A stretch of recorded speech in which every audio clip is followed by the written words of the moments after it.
Bueno, muy buenas noches. Bienvenidos todos.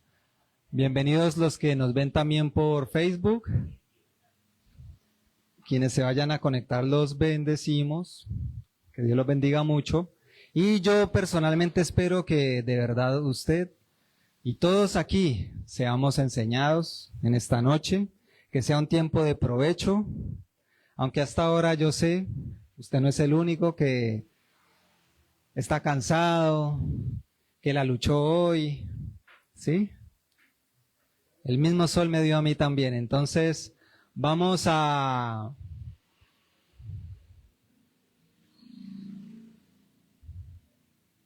aprovechar este tiempo. Hace 8 días comenzamos un tema importante, ¿sí? ¿Acerca de qué hablamos? Profesión de fe. ¿Quiénes no vinieron hace 8 días? Perdón.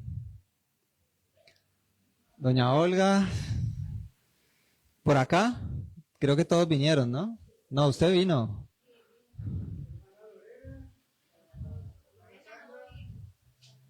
¿Se desatrasaron, muchachos? ¿No? ¿Tienen las hojas? ¿Vieron el Facebook?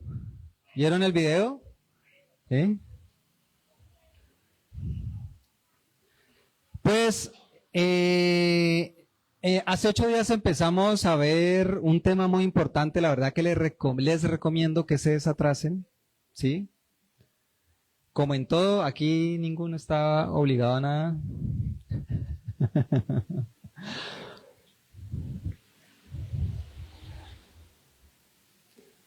Pero es lo que hay que hacer, ¿no? No es que no tengamos que hacer nada obligados, es que nada de lo que tenemos que hacer tiene que ser obligado, ¿verdad? Se tiene que hacer bajo la voluntad, ¿verdad?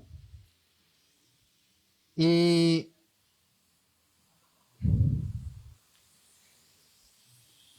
pues hablamos de muchas cosas, como hay varios que no vinieron, entonces voy a hacer un recorderis y vamos a seguir.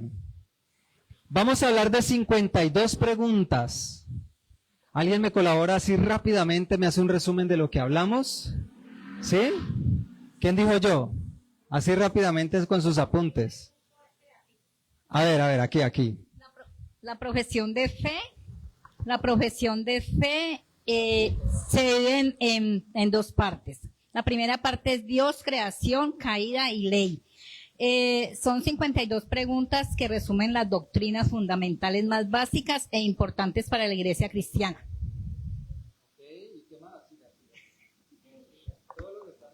Bueno, la primera pregunta, pongan cuidado. No, es que lo vamos a decir así uno por uno. Tenían que Bueno, entonces dice, la primera pregunta es, ¿cuál es tu única esperanza en la vida y en la muerte? Yo coloqué la salvación eterna, pero en Romanos 14, del 7 al 8 dice que no nos pertenecemos a nosotros mismos, sino que somos en cuerpo y alma en la vida y en la muerte de Dios y de nuestro Salvador Jesucristo.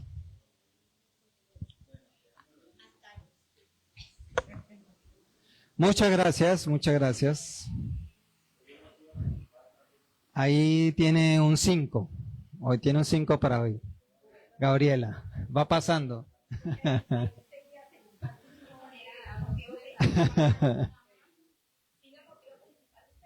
Sí, el motivo principal y el propósito básico.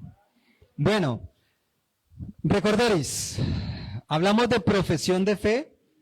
Profesión viene de la palabra profesar, o sea, del ejercicio de declarar algo, ¿sí? En el cristianismo hay algo que llamamos una declaración de fe, también la podemos llamar el credo. En el catolicismo se habla del credo, mi credo, ¿sí?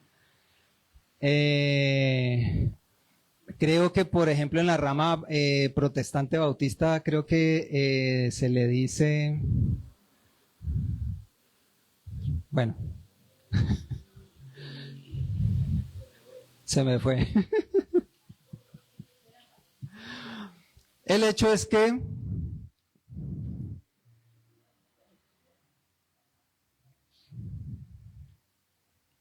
esta confesión de fe, este documento trata acerca de esa confesión de fe, ¿sí? Precisamente, y por eso se llama profesión de fe. El tema está compuesto por 52 preguntas que lo que hacen es, de alguna manera, desarrollar esas características de lo que debería ser mi profesión de fe. ¿Cuál es la fe que yo profeso? ¿Qué tipo de cristiano soy yo? ¿Soy yo un cristiano que profeso una fe buena o de sana doctrina? ¿Que profeso una fe conforme a la palabra? ¿O lo que yo llamo fe no está conforme a la palabra? ¿Podrá una doctrina que yo tenga como fe que no está dentro de la palabra llevarme a la salvación? Entonces, ¿cuál es tu profesión de fe? Esto lo iniciamos a hablar hace 8 días precisamente para tocar ese tema, desarrollar ese tema de cuál debería ser nuestra profesión de fe de acuerdo a la misma palabra. Y en el desarrollo de estas 52 preguntas vamos a desarrollar lo tema más básico de entre lo básico que todo cristiano debería saber. Y esto es solamente lo más básico, ¿sí? Y decía yo que lo más básico no porque fuera lo menos importante, sino todo lo contrario, porque es lo más importante. Es lo que como a ti como cristiano te hace de verdad un cristiano que de verdad refleje a Cristo. ¿Y cómo sé que ese cristiano refleja a Cristo? Porque conozco a Cristo, o al menos lo que su palabra nos da a conocer de quién es Cristo, cómo piensa Él, quién es Él, qué piensa, ¿sí? Y en la medida que yo conozco quién es ese Jesús que vino hace 2000 años a hacer esa obra en esa cruz, ¿y qué espera Él de mí? ¿Qué beneficios tengo yo con lo que Él hizo en la cruz? ¿Cómo entiendo yo todo eso? ¿Cómo debería expresarse eso en mi vivir, en mi hablar, en mi pensar, en mi caminar, en las decisiones que tomo, en las deudas que me meto, en los negocios que hago, con el dinero que gano, con la profesión que yo tengo?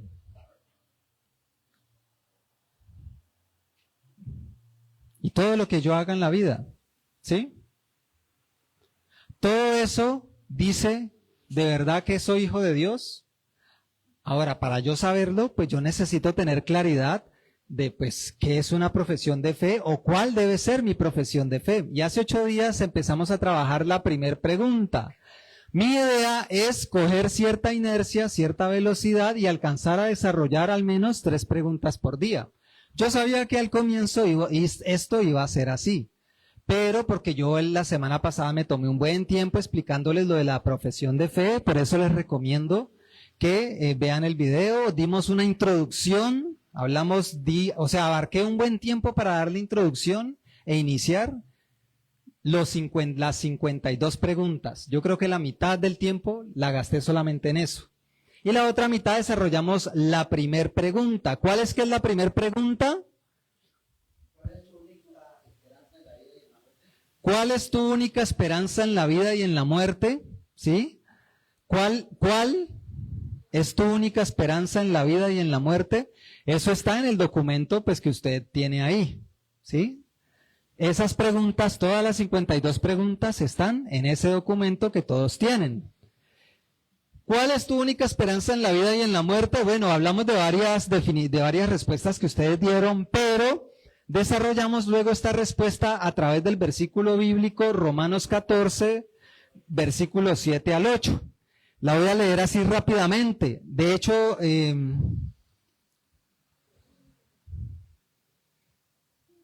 dice así, voy a leerlo rápido. Dice, porque ninguno de nosotros vive para sí mismo.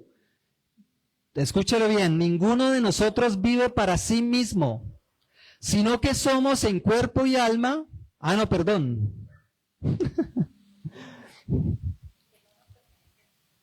Y ninguno muere para sí mismo. Me confundí de párrafo. Porque ninguno de nosotros vive para sí mismo y ninguno muere para sí mismo. O sea, ni vivimos ni morimos para nosotros mismos. Pues si vivimos, para el Señor vivimos. Y si morimos, para el Señor morimos. Entonces mira que nada de lo que somos nosotros nos pertenece algo.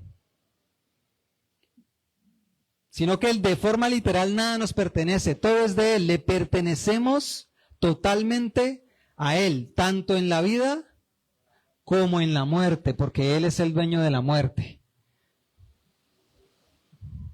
Él es el que toma decisiones acerca de quién vive y quién muere. En Él está, Él es soberano en todo, y dentro de su soberanía está el ser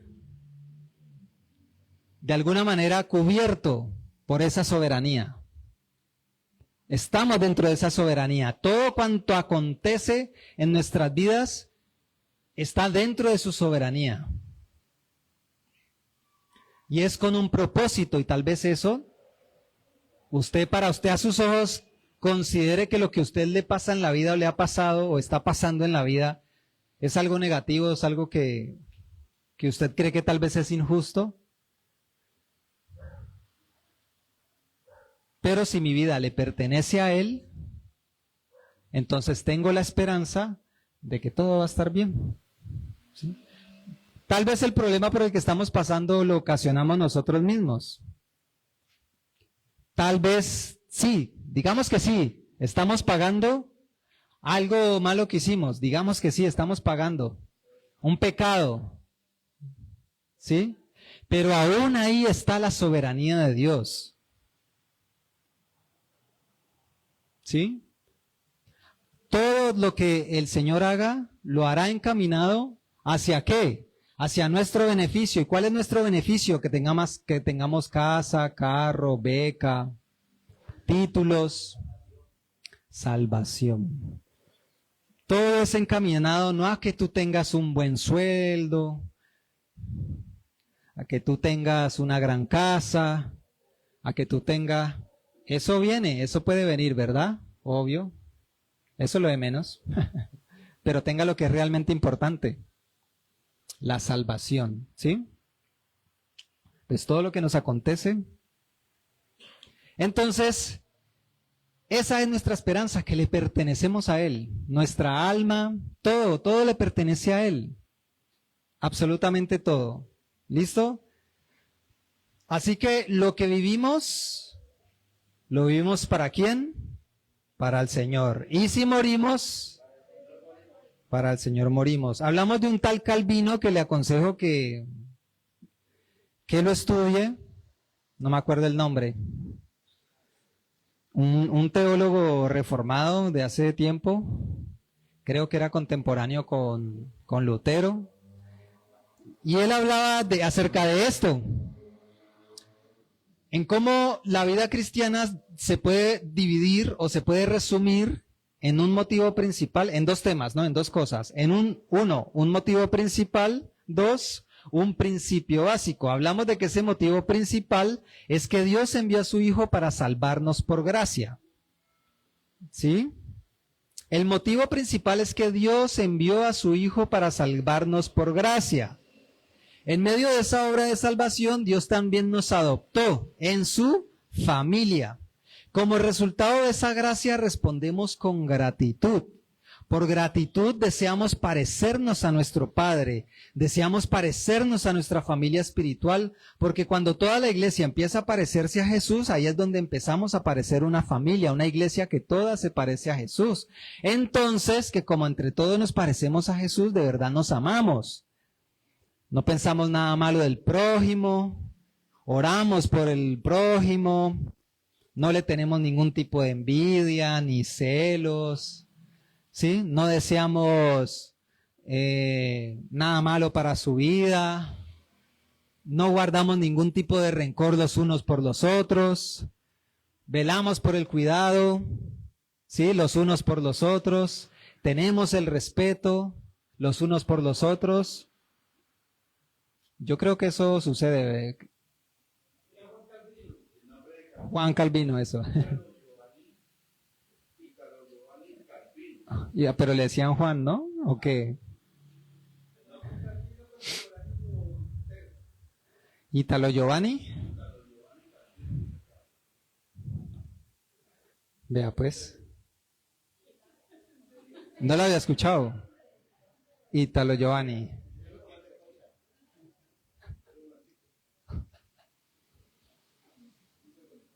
Pues yo creo que...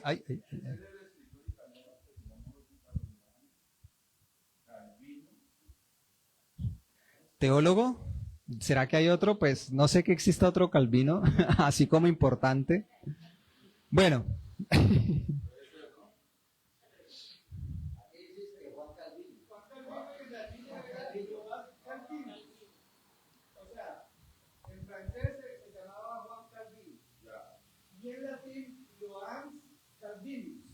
Bueno, en fin.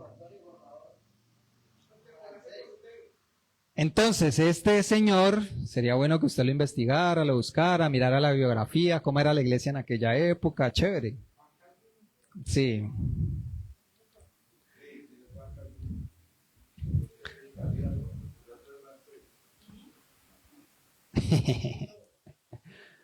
Claro, es que Italo Giovanni es más italiano para dónde.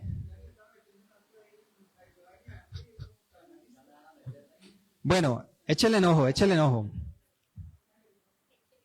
Entonces, como deseamos agradar a nuestro Padre, porque ahora somos parte de su familia, ahora estamos agradecidos porque por gracia Él nos ha salvado, ¿verdad? Ahora hay un principio básico dentro de esto también, y es que no debemos vivir para agradarnos a nosotros mismos.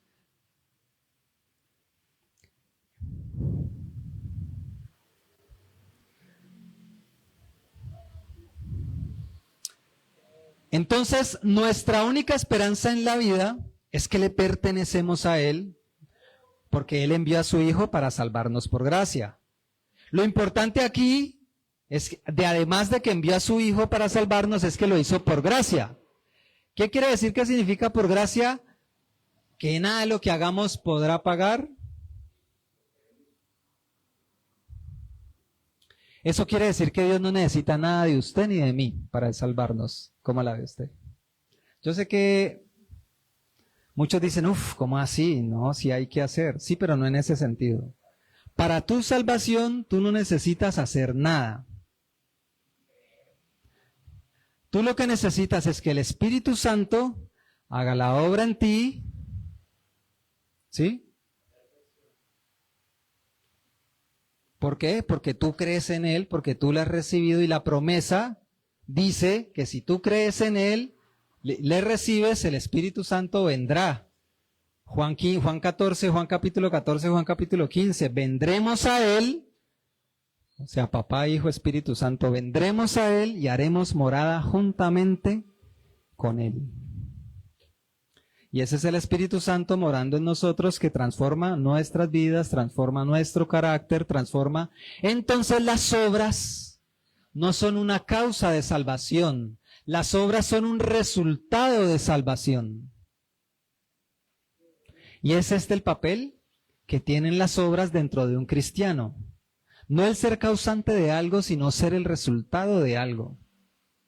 Y ese algo es el Espíritu Santo de Dios obrando en mi vida porque le he recibido a través de Jesucristo que dio su vida por mí. ¿Por qué? Por gracia, porque yo no tuve que hacer nada. Porque si hubiera algo que tuviéramos que hacer, no tendría ningún sentido. Podríamos decirle al Señor, pero es que yo también hice. No, pues que yo también tengo parte de... Soy igual a ti, básicamente, de tú a tú. Yo hice mis 50 y usted hizo sus 50. Entonces estamos al nivel de Dios, ¿no? No, la gracia significa que no estamos al nivel de Dios, que le pertenecemos, que somos suyos y que por lo tanto no debemos vivir para agradarnos a nosotros mismos, sino que nuestras obras deben reflejar El mismo amor, la misma misericordia, el mismo perdón, la misma bondad, la misma mansedumbre, la misma generosidad, el mismo servicio hacia los demás. Difícil. Cada quien tiene su área en donde lucha con cosas difíciles de lograr en ese sentido, ¿sí me entiende? Pero tranquilo, mi hermano, que es que no depende de usted, eso es lo mejor, depende de que el Espíritu Santo obre en usted. Por lo tanto, depende de lo que usted tiene en Espíritu Santo. Así que lo que necesitamos, ¿qué es? A Dios obrando en nuestras vidas. ¿A través de qué? De su Espíritu Santo. ¿Y cómo el Espíritu Santo obra a través de nuestras vidas? A través de la palabra de Dios. A Dios le plació que darse a conocer, revelarse, primeramente a través de Jesucristo. Dios se reveló primeramente a través de Jesucristo. Y también lo hizo a través de su palabra. ¿Verdad? Entonces, esta palabra es la que tiene que morar en nosotros para producir esas obras. ¿Hasta ahí entendido? Entonces, ese es el motivo principal y ese es el principio básico. No debemos vivir como si nos perteneciéramos. ¿Qué fue lo último que copiamos?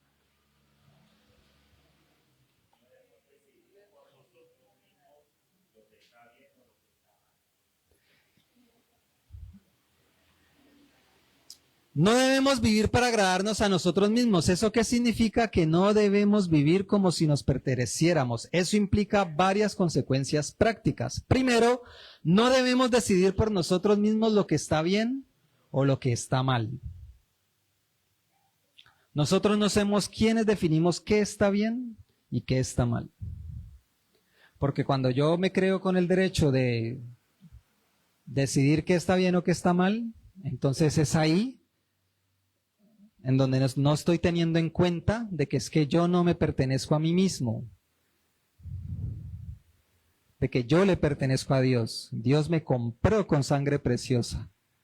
Llamado soy a pertenecerle a través de la libertad que nos dio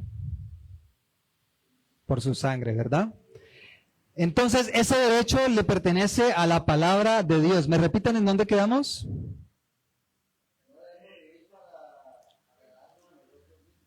Listo, entonces voy a seguir dictando. Y es aquí donde habíamos hecho varias viñetas. Sí, este ya es el final de la primera pregunta que hace 8 días no alcanzamos a finalizar por lo que les estaba comentando de la introducción. ¿Vale? Quedamos en que no debemos vivir como si nos perteneciéramos, ¿no?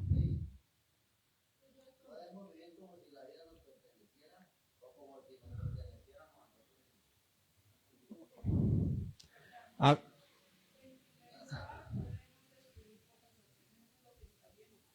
exactamente.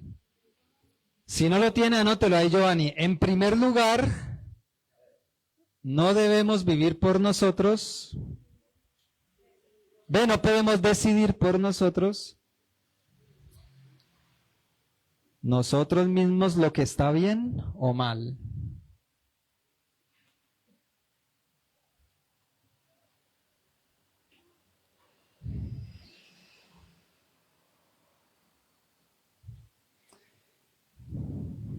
Si quiere puede poner ahí mismo, porque ese derecho le pertenece solo a la palabra de Dios.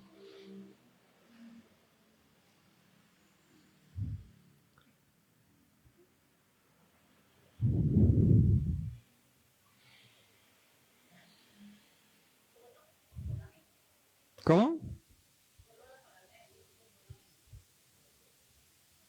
Solo la palabra de Dios.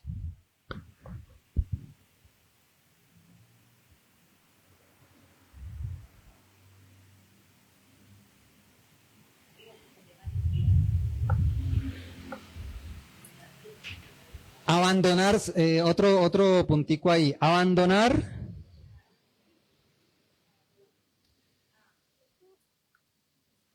la práctica de ponernos a nosotros mismos en primer lugar. la práctica de ponernos a nosotros mismos en primer lugar.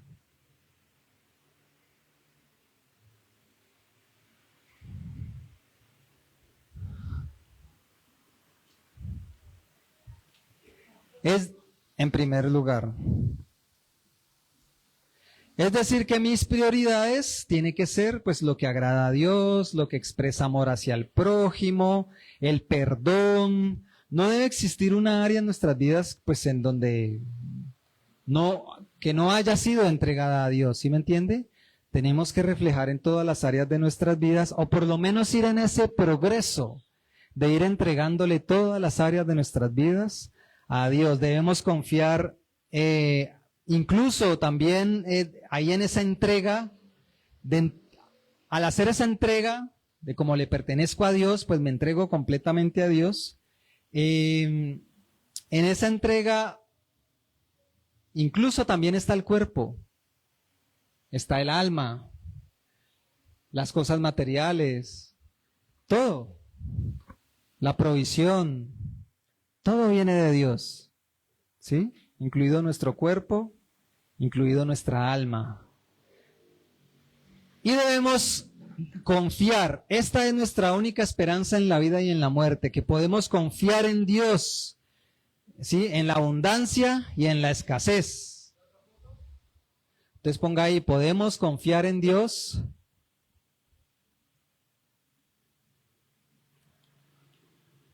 en la abundancia y en la escasez.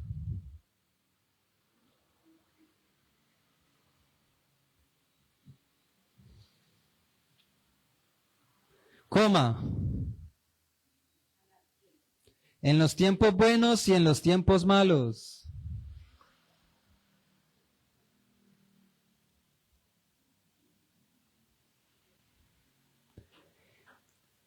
En la vida y después que se termine la vida también.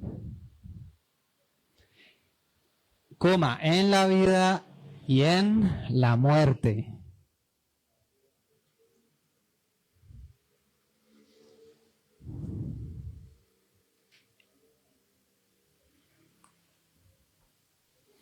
Entonces podemos concluir lo siguiente, échele enojo.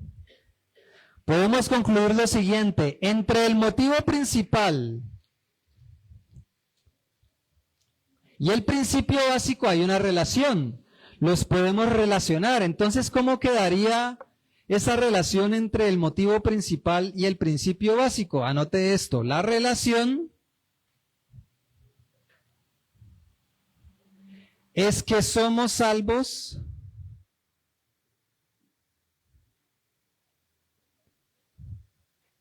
porque somos salvos por gracia,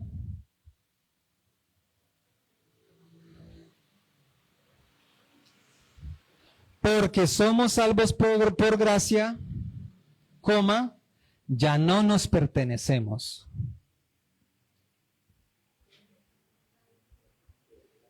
¿Cómo? Por gracia, coma, ya no nos pertenecemos.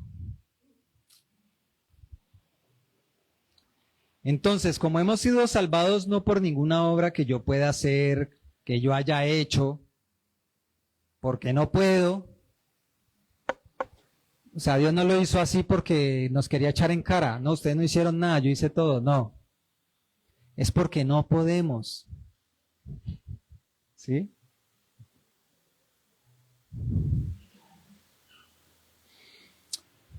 Entonces, como hemos sido salvados por gracia, esa gracia, ¿sí?, causa en nosotros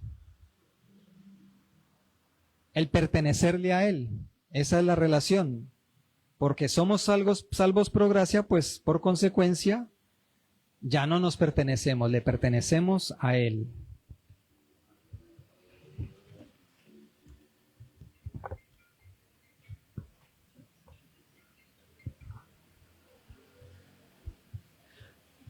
Escúchenme, si nosotros hubiéramos hecho algo, pudiéramos hacer algo para aportar en alguito, así sea chiquitico, a nuestra salvación, entonces Dios no podría exigirnos todo.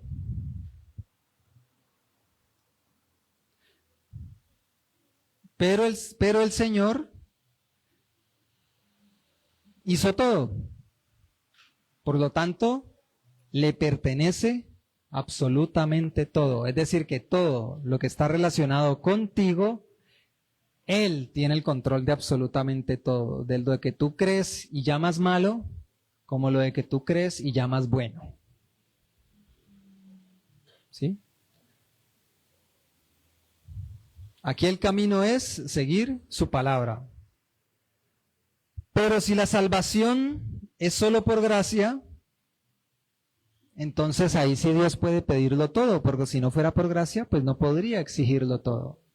Pero como Él lo hizo por gracia, entonces Él exige todo, porque Él hizo todo, Él lo dio todo, Él puso todo. Entonces Él tiene todo el derecho de exigir todo de nosotros, porque de hecho todo le pertenece. Y esta es nuestra esperanza. ¿Qué más esperanza que esa? Por eso dice la palabra, las escrituras, donde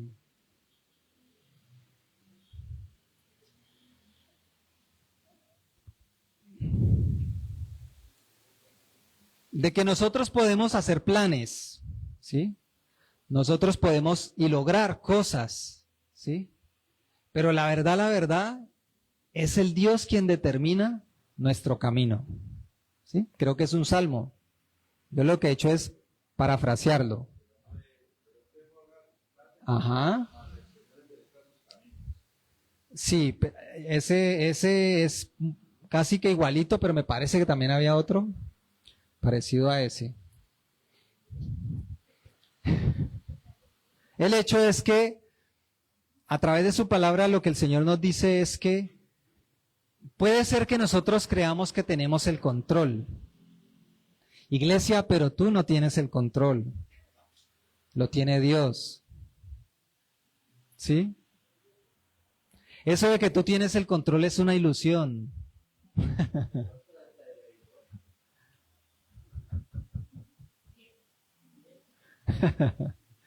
El Señor tiene el control de todo y siempre debe haber la confianza que todo en cuanto acontece es para nuestro bien. Imagínense a José, usted en los zapatos de José, con unos 13 añitos, recibiendo el feo de los hermanos, porque es el favorito del papá. Y llegan sus hermanos mayores, a esos a quienes ustedes fue contento, a visitar al trabajo, esos hermanos mayores en los que usted como el hijo menor confía, quiere, y usted como es el niño menor, pues ignora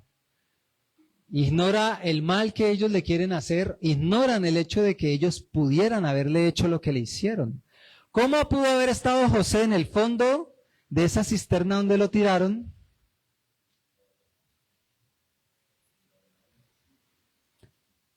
¿Cómo se hubiera sentido usted? ¿Qué pensamientos hubieran pasado por su cabeza donde el de la historia hubiera sido usted con 13 años, pasando esa situación? Y después lo sacan del foso de esa cisterna y lo venden como esclavo. ¿Ah? Después de ser vendido como esclavo, pues le empezó a ir bien, pero bueno, usted ya sabe la historia, ¿verdad?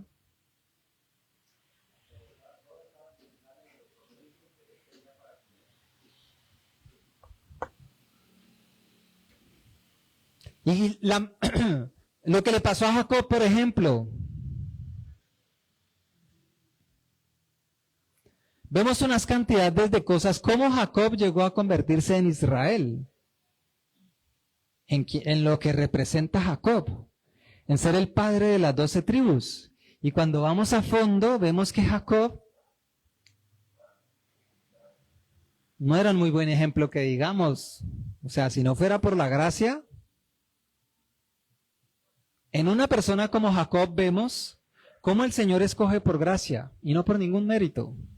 Porque Jacob de todo merecía menos era ser heredero de lo que heredó.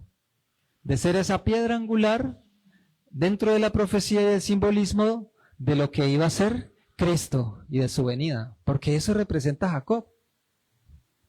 ¿Sí?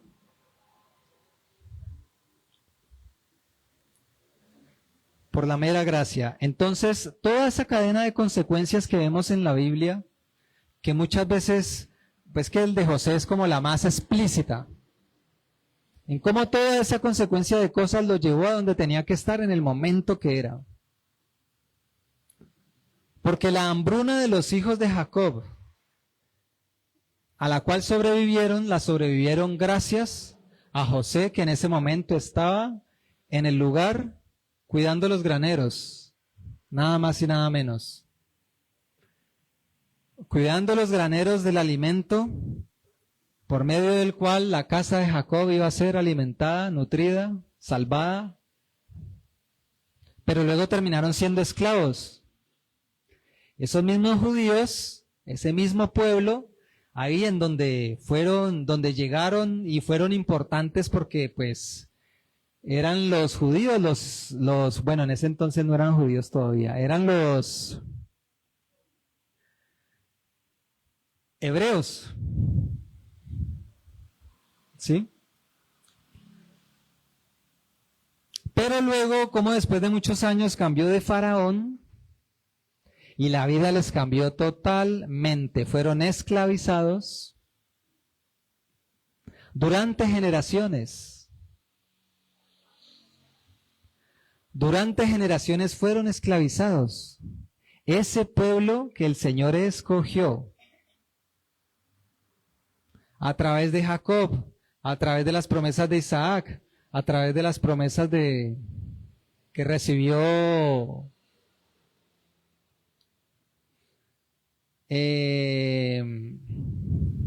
¿me falta uno? Abraham, Isaac y Jacob, eso, me confundí.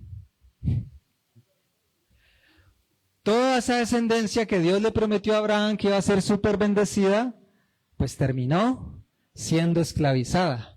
Imagínense esa parte de la historia. Todas esas cosas, cuando vemos la historia del pueblo de Dios, vemos exactamente eso. Primero, que ese tal pueblo de Dios era un ser humano terrible como usted y yo, que no merecía nada. Abraham no merecía ser visto por el Señor, pero el Señor puso gracia. Lo escogió a él y lo llamó. Y por esa misma razón estamos hoy aquí. Somos de él, nada podemos hacer, nada está bajo nuestro control. ¿Eso está claro? Entonces,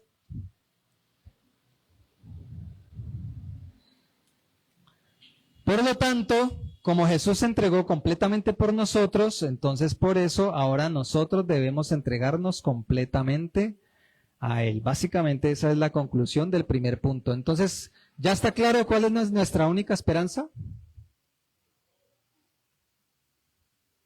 ¿Cuál es nuestra única esperanza?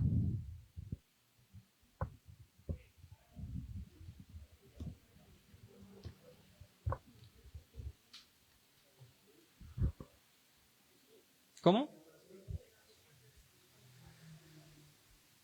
Pero esa es la consecuencia ¿de qué? Ajá, de la gracia.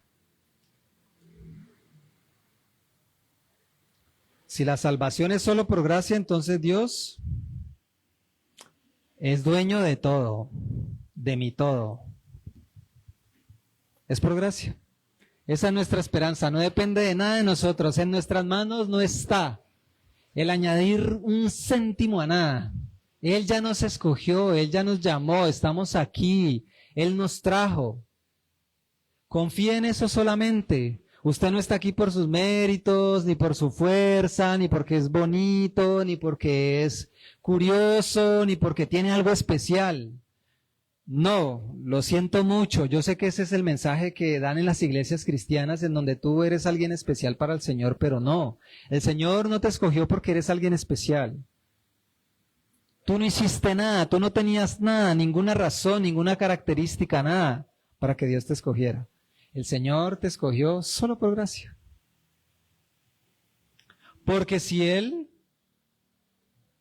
pusiera la condición de que tendríamos que poner algo, no, créame que nadie entraría al cielo.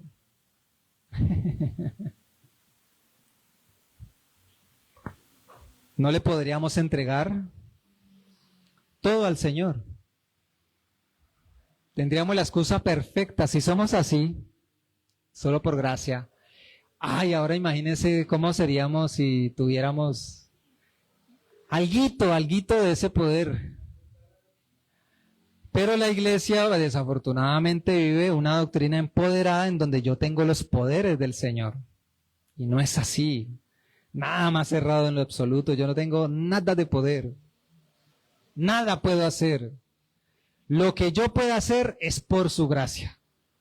Si yo o a través de mí muertos van a revivir, yo ahí no tengo nada que ver. ¿Sí me entiendes? Si a través de mí se va a multiplicar la iglesia, yo ahí no tengo nada que ver. Si a través de ti se forjará un legado, perdón, no es por ti, ¿me entiéndelo?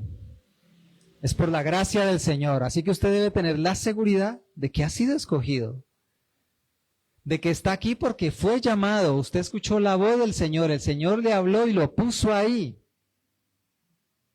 Y lo que Él, y la razón, y los propósitos por lo cual hizo eso y te tiene ahí, de verdad son grandes. De verdad lo son. Pero tal vez no es lo que tú quieres. Tal vez no es lo que tú piensas. Tal vez no es lo que anhelas. Tal vez no es lo que piensas que es la voluntad de Dios incluso. Y por eso estamos haciendo esto mismo. Para tener la seguridad de quién soy yo en Cristo Jesús, cuál es mi credo, cuál es mi profesión de fe. ¿Exacto? ¿Correcto? Entonces, vuelvo y pregunto, ¿cuál es nuestra única esperanza? ¿Ah? Que por medio de la gracia le pertenecemos completamente a Él. Esa es nuestra esperanza. ¿Listo? ¿Está claro? Ese tiene que ser un fundamento de nuestra profesión de fe. Eso tiene que estar en nuestras cabezas firmemente, ¿sí? Grabado. Es básico. Segunda pregunta, ahorita sí, pasamos a la segunda pregunta.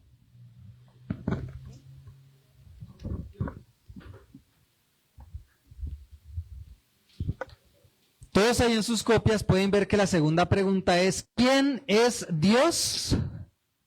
¿Quién es Dios? Voy a entrar de lleno con la definición de quién es Dios. Para que todos anoten, por favor. Dios es el creador. ¿Quién es Dios? Pregunta número 2. ¿Quién es Dios? Respuesta, Dios es el creador y el sustentador de todos y todo.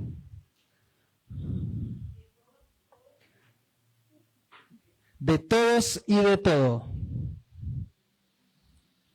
Dios es el creador y el sustentador de todos y de todo, porque como vimos en el punto anterior, esto no lo anoten, como vimos en el punto anterior, a Él le pertenece todo.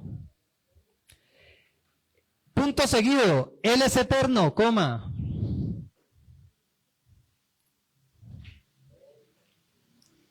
Él es eterno. Sí, pero pues punto seguido. O sea, de todos y de todo, punto seguido, Él es eterno, coma, infinito, aunque es lo mismo, digamos, eterno, infinito. E inmutable en su poder y perfección. E inmutable, es decir, que no cambia. Inmutable en su poder y perfección. en su poder y perfección. Coma, bondad y gloria. Bondad y gloria. Coma, sabiduría. Coma, justicia. Y verdad. ¿Se van quedando? ¿Vamos bien? Punto seguido, nada sucede. ¿Ah? Justicia y verdad. Punto seguido. Justicia y verdad. Punto seguido. Nada sucede si no es a través de Él. Nada sucede si no es a través de Él. A través se escribe sin la A del inicio pegada. La A va separado de través.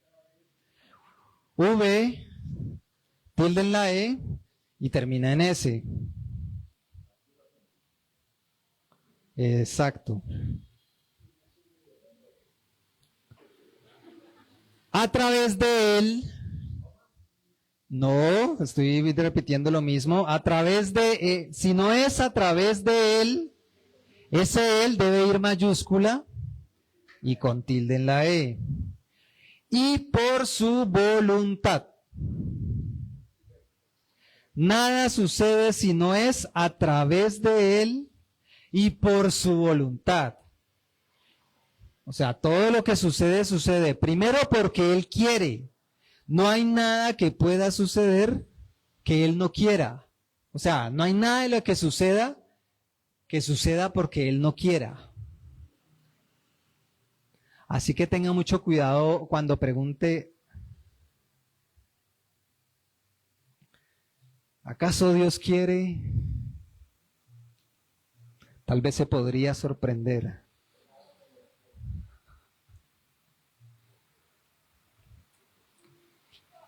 Él es Dios y su voluntad es la voluntad de Dios. Dígame. La mala interpretación que se le ha dado a ese versículo.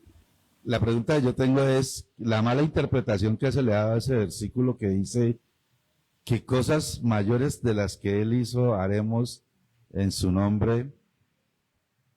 Basado en lo que estamos estudiando, es un error lo que se cree de ese versículo.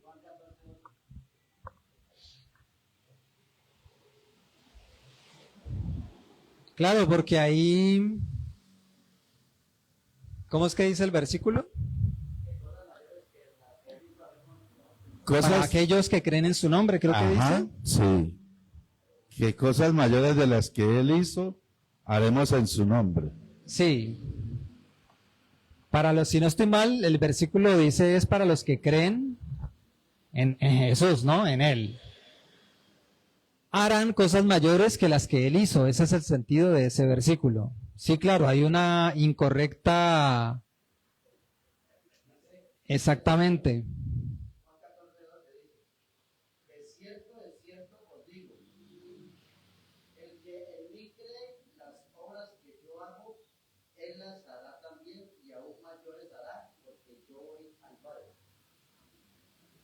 Exactamente. El tema es que en la doctrina que ha cogido ese versículo para tergiversarlo, lo que han dicho es que, o sea, la misma iglesia, digámoslo así, está definiendo por sí misma qué es lo que está bien, digámoslo así. ¿Qué son esas cosas que hará mayores? ¿Cuáles son esas características que hará mayores? Entonces en esa doctrina se enfocan en hacer milagros, prodigios, señales, pero no más. Y no entienden que esos milagros, esos prodigios y esas señales tienen un propósito en el Evangelio que nosotros ya estudiamos. ¿Sí? Y el propósito de esos milagros, señales y prodigios era de mostrar a través de esas señales y prodigios que Él era el Mesías, que Él era el Hijo de Dios para que creyeran en Él. ¿Cómo? Ajá. Eso lo toman es como a un favoritismo, digamos así, propio. No, es que yo levanté un paralítico, ¿sí? Pero aquí, según la interpretación de la palabra, está hablando del Padre y aún lo que el Hijo quiere hacer en su nombre. ¿Cierto? Él se refiere a su voluntad, porque Jesús, siempre que Él habló de acerca de las cosas que Él hizo, Él enfatizó que lo que Él hizo y que todo lo que Él hizo era la voluntad del Padre. Y dentro de todo lo que Él hizo, Él no solamente hizo señales, milagros y prodigios. Él fue obediente hasta la muerte. Él cumplió, Él sufrió.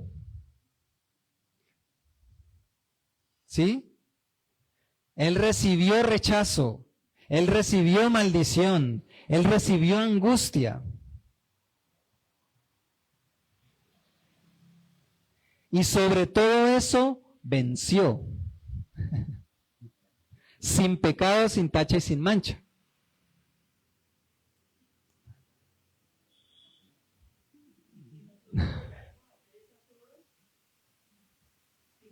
Sí, pero esa palabra tiene un trasfondo y el trasfondo es el Espíritu Santo. ¿Juan qué?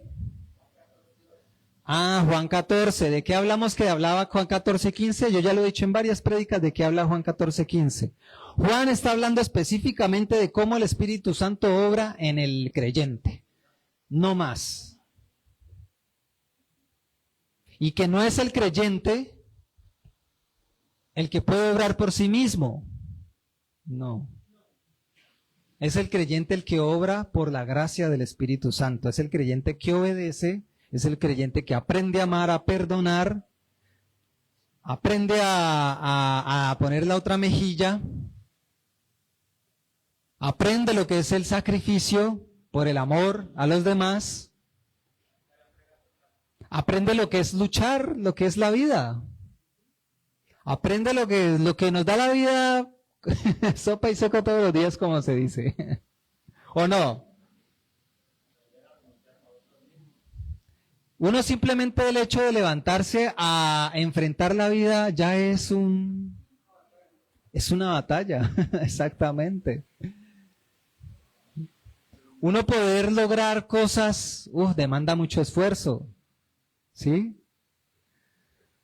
Tal vez uno que otro día nos ayuda un poquito la suerte en el Señor. Por eso dice el Salmo, porque mi suerte es el Señor, dice el Salmo. Entonces sí, está relacionado con eso, tiene mucho que ver para responderle al pastor. Nada sucede si no es a través de Él y por su voluntad. Versículo bíblico es el Salmo 86, versículos 8 al 10.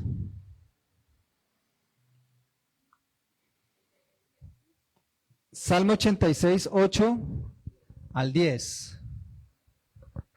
Dice así, está ahí en la pantalla: no hay nadie como tú entre los dioses, oh Señor, ni hay obras como las tuyas. Todas las naciones que tú has hecho vendrán y adorarán delante de ti, Señor, y glorificarán tu nombre. Bájela. Porque tú eres grande y haces maravillas, solo tú eres Dios. Bajemos al 15 ahí de una. Mas tú, Señor, eres un Dios compasivo y lleno de piedad, lento para la ira y abundante en misericordia y fidelidad. Démoslo ahí. Estos versículos nos hablan de la naturaleza de quién es Dios, de que no hay nadie como Él entre los dioses, nos dice este salmo, ni hay obras como las tuyas.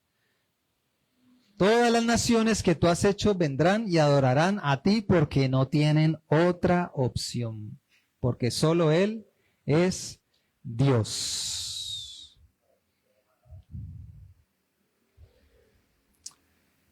Bueno, entonces, es algo muy acerca de la segunda pregunta, ¿quién es Dios? Pensar acerca de esto, de quién es Dios, hablar de Dios, todo esto es, la verdad, es algo que para el cristiano debería ser una sensación de agrado y no un desagrado tener que...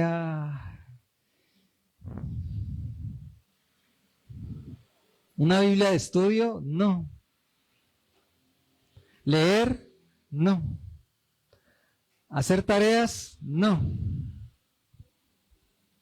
Leerme la introducción del libro que voy a comenzar aquí en mi devocional. Estoy en mi devocional, voy a comenzar el libro de los Salmos. La Biblia tiene una introducción, pero no, qué pereza. Saltémonos esa introducción, empecemos de lleno.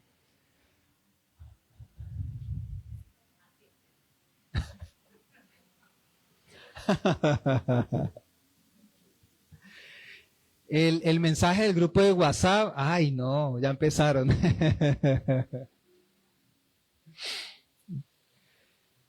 El hecho de pensar en la naturaleza de quién es Dios, cómo es Dios y todo lo relacionado sobre el ser Dios,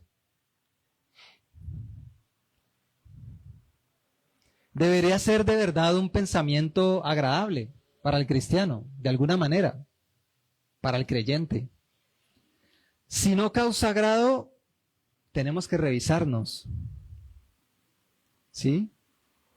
Tenemos que revisarnos. Una cosa es, ahora para que me entiendan, una cosa es que yo tenga ciertas dificultades, por ejemplo, hacia la lectura. Eso es diferente. Y que me cuesta trabajo. Yo eso lo sé entender. ¿Sí?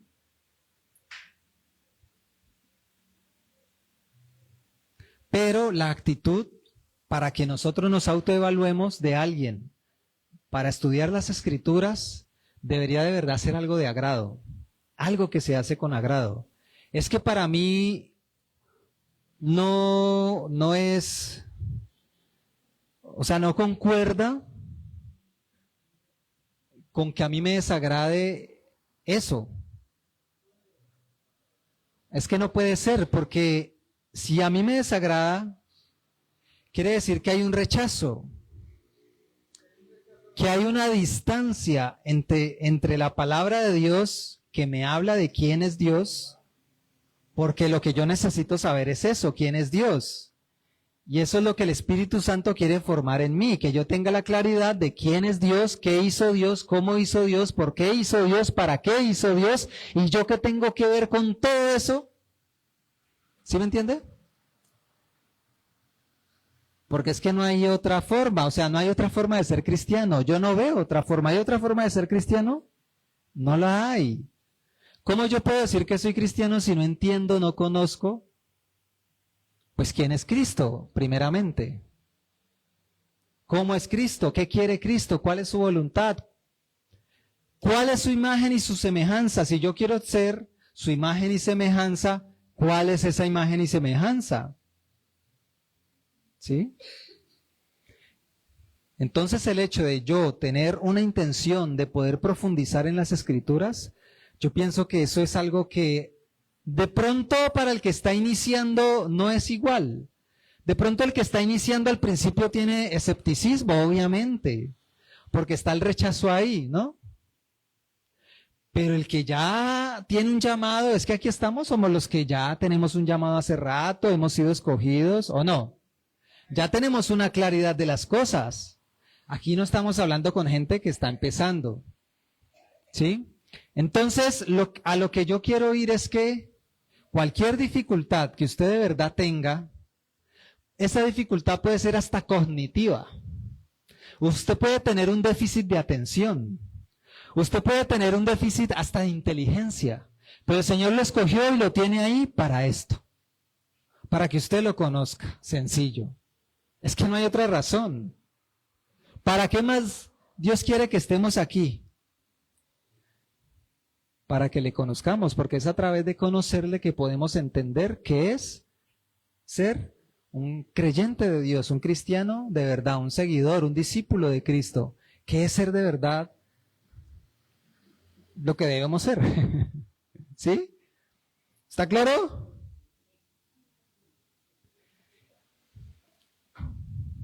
Entonces, cuando hablamos de quién es Dios y que eso debe generar algo de agrado a mí, sabemos primero que no existe ni existirá un tema más importante que Dios. ¿Sí o no? ¿O lo hay? ¿O hay un tema más importante que un cristiano deba tocar? O sea, ¿qué más debemos saber hacer los cristianos? ¿Cómo consolidar? ¿Cómo evangelizar? ¿Cómo llenar la iglesia? ¿Cómo mandar gente a encuentro? No, lo que primeramente necesitamos es conocer a Dios. ¿Sí? Entonces, es aquí donde es necesario aclarar, anoten lo siguiente, es necesario aclarar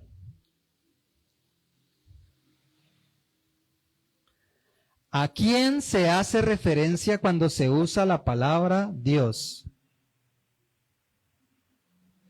Hoy, como nos desatrasamos un poco del primer punto, pues nos vamos a volver a atrasar un poquito aquí, pero ahí lo vamos sacando cuando ya tengamos velocidad. Pero es necesario aclarar a quién se hace referencia. Miren que usamos la palabra quién. ¿A quién se hace referencia cuando se usa la palabra Dios? Cuando se usa la palabra, ponga ahí entre comillas, Dios. Creo que no tengo que decirles que la D es mayúscula, ¿no? Mentira, mentira.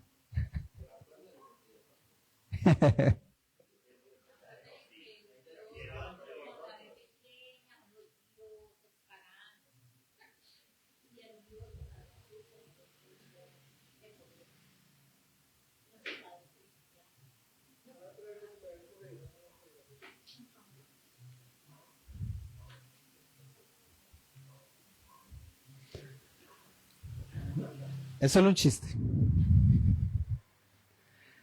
Miren, varias personas pueden usar la palabra Dios, pero no hablar de lo mismo. Y no precisamente hablar de la misma persona. Y tal vez estar hablando de personas muy diferentes a de verdad quién es Dios. Tal vez tú te puedes encontrar hablando de Dios con alguien, pero tal vez ese alguien que tú crees que es Dios no es Dios, porque Dios no es así. Porque tú tienes una imagen falsa de lo que es realmente Dios. Ahora imagínate a ti en esa situación. ¿Cómo se llama eso? Idolatría. Tienes un Dios que no es realmente Dios. Te hiciste una imagen de tu propio Dios a tu imagen y semejanza o a tu voluntad o a como tú querías, pero ese no es Dios. Pero lo llamas Dios y te dices creyente de Dios, de Cristo, te dices cristiano, pero resulta que eres un idólatra. ¿Por qué? Porque no conoces a Dios. Entonces, ¿cómo puedes adorar a quien no conoces? Volvemos a al mismo silogismo de antes que ya hemos hablado varias veces, que ¿cómo van a creer si no? ¿Cómo van a ser salvos? Si no hay quien les predique. ¿Cómo habrá quien les predique? Y siempre llegamos ¿a dónde? A la palabra de Dios.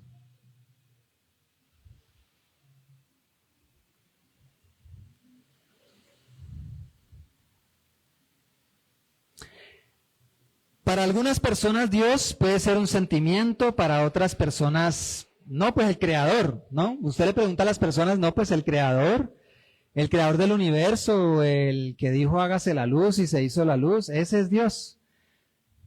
Ajá, pero ¿y qué? O para otros Dios es un sentimiento, es una energía, lo sentimos, todos estamos conectados. Dios está en todos, en la naturaleza, en un árbol. Así hay mucho cristiano. ¿Sí?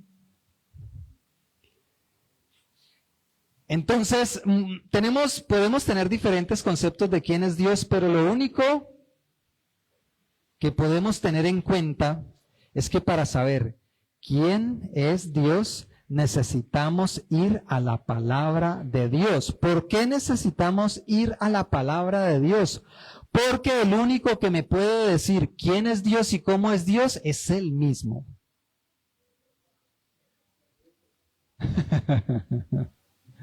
Él se define a sí mismo bajo sus propios parámetros, bajo sus propias palabras.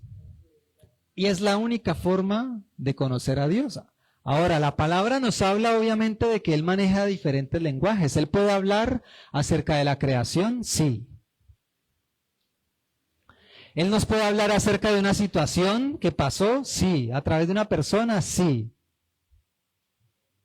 Pero el estandarte es la palabra de Dios. A Dios le plació darnos un canon bíblico sobre el cual regirnos,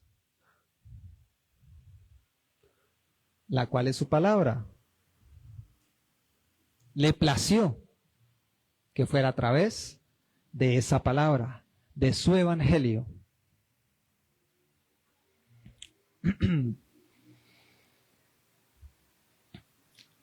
Entonces, cuando el Salmo 86 habla acerca de quién es Dios, el texto no habla de una idea general, sino de Dios literalmente. Mejor dicho, apunte ahí.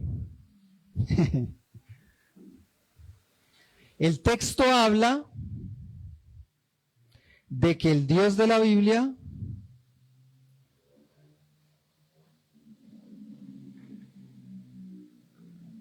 se define a sí mismo. El texto habla que el Dios de la Biblia se define a sí mismo. ¿Qué quiere decir? Que cuando Dios dice en su palabra que Él es amor, es Él mismo el que está diciendo que Él es amor. Es Él mismo hablando a cada uno de nosotros diciendo que Él es amor. Es su propia palabra definiéndose a sí mismo. ¿Qué nos dice la palabra? ¿Qué nos dice Dios de sí mismo? Que Él es eterno, que Él es justo y trascendente. Anote eso, que Dios es amor, que es eterno, que es justo y trascendente. Trascendente es una palabra importante aquí.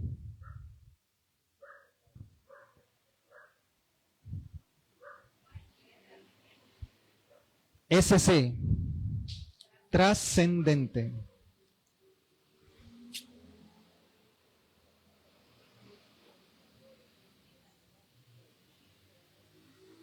¿Qué significa trascendente? ¿Qué tiene trascendencia? ¿Qué significa que tiene trascendencia? Que pasa a través de, que está por encima de. ¿Sí? Eso es ser trascendente. Trasciende, va más allá.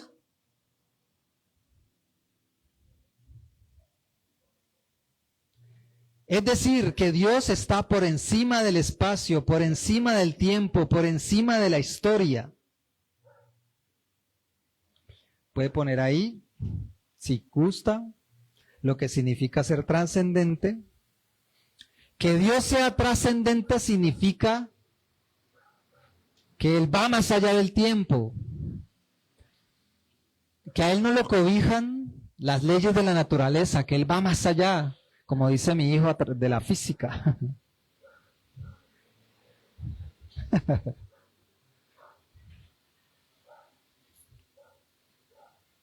Él está por encima de todo, por encima de la historia. Y hay otra palabra también que quiero que la anote, que es inmanente. Inmanente, pegado IN M-A-N-E-N-T-E. Inmanente. ¿Qué significa que es inmanente? Que está siempre cerca. Que está siempre cerca de nosotros. Y tiene que ver con la omnipresencia, exactamente lo que dijo Felipe. Omnipresencia tiene que ver con el ser trascendente e inmanente, que está siempre cerca de nosotros. La cercanía de Dios es tal que no podemos escapar de Él, y yo creo que eso debería anotarlo. La cercanía de Dios es tal que no podemos escapar de Él. Él siempre está cerca. Por lo tanto, está en todo lugar.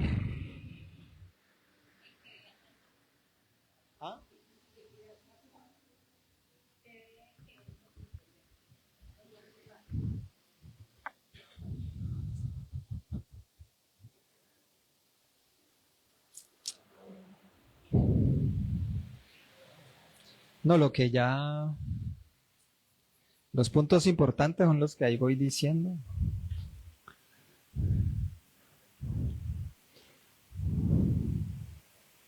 Hay cosas que me salen en el momento y ya no me acuerdo cómo las dije.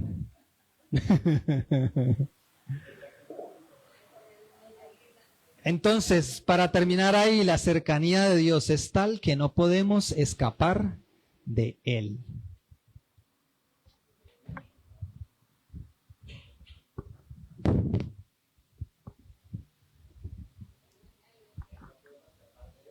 La cercanía de Dios es tal que no podemos escapar de Él.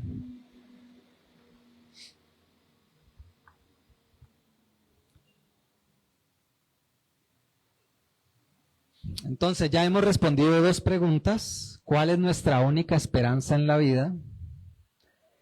¿Y quién es Dios? ¿Cómo? Salmo 86, del 8 al 10 y el versículo 15 también.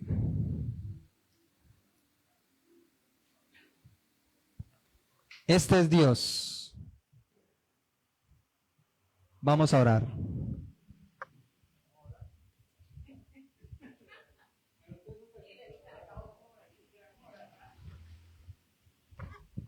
¿O seguimos? ¿Ah?